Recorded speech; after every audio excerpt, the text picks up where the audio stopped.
White people are just dumb. Sorry. Actually, I'm not. What's up, y'all? It's Pocahontas from The Experience. I just want to get on here and give a brief message. Give y'all a little history lesson too. You know, that's always fun. On what today is and what I'm celebrating. I understand I'm not wearing an orange shirt. I was, but you know, it was raining. Yeah, it was raining. So I had to take it off and, you know, do a little switch. But today is National Truth and Reconciliation Day, which is also known as Orange Shirt Day.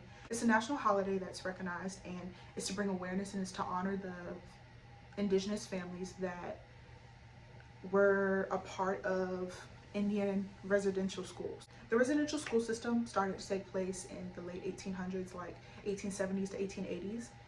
Basically, white Americans wanted to colonize everything. So what they did was they put Native Americans, they gathered children and teenagers and they put them in these residential schools. And basically they stripped them of everything they knew, everything they grew up on, everything they believed in. They took away their beliefs, their morals. People, they lost their values for themselves. And they took all of that away. And they wanted to implant this white ideology of the Christian white lifestyle because it wasn't accustomed to what they're used to. You come to a different country. It's dumb. Just think about it. You come to a different country that's not yours, and you go and you bother people who were already here. This is their land. They're already here, and you take their land, and then you want to strip them from everything they know because it doesn't agree with your lifestyle, or because you don't choose and you're not open to understanding it. Because there's no way anything can be just different from what you believe in or anything of that nature. It's just dumb. They would strip you of your clothing, of your identity, your cultural identity, specifically everything you knew, everything you grew up on. They took that away. They took away your clothes. They took away spirit totems. They took away everything that makes someone native. They took that away from them. And you're basically taking a part of themselves. You're stripping somebody of their own self-worth, their own self-identity. And it's cruel and it's wrong. Like cutting the hair. They cut the hair real short, you know, like white people style.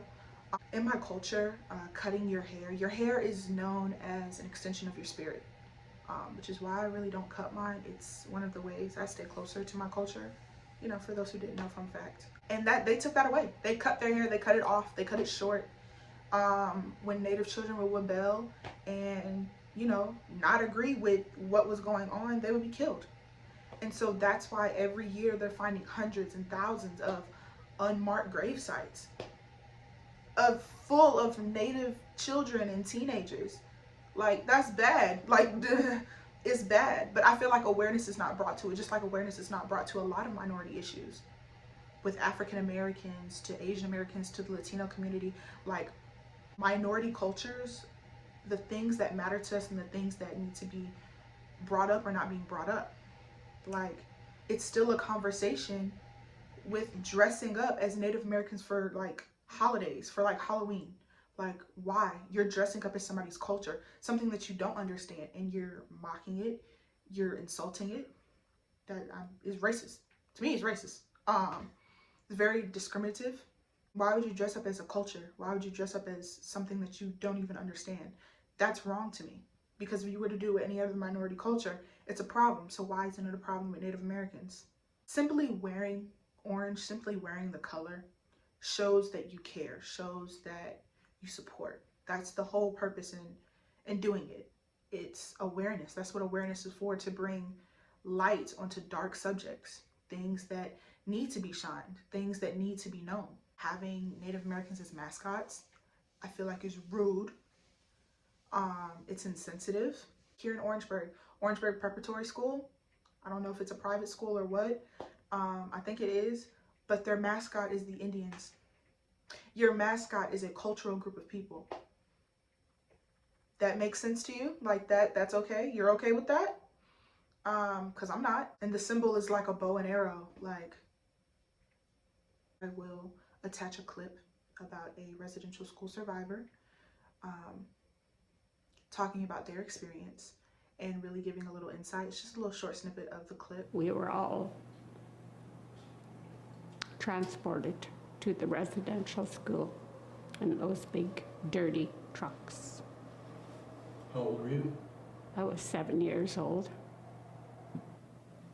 I cried, used to cry every night in the dorms for my parents to be able to just hold me, tuck me into bed. And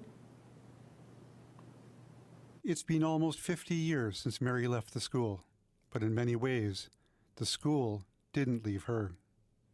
It's so deep. You know, I went through so many therapists to deal with what I went through physically, emotionally, at such a young age, and I thought I was healed. I felt good. I felt, you know, I thought, okay, residential school didn't beat me.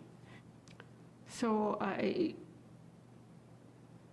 thought I was healed through it until this came up with the 215 findings, where I went to school, where I used to walk, where I used to play, where I used to go pick apples at the orchard. The orchard Mary remembers from her childhood is where the 215 unmarked graves unveiled in May are located. Thank you so much for watching this video. I hope this sheds a little bit of light. I kind of just grazed over the topic. I hope the video I added explains a lot. You got kind of like an inside look on what it's like, that person's personal experience. So yeah, thanks for watching.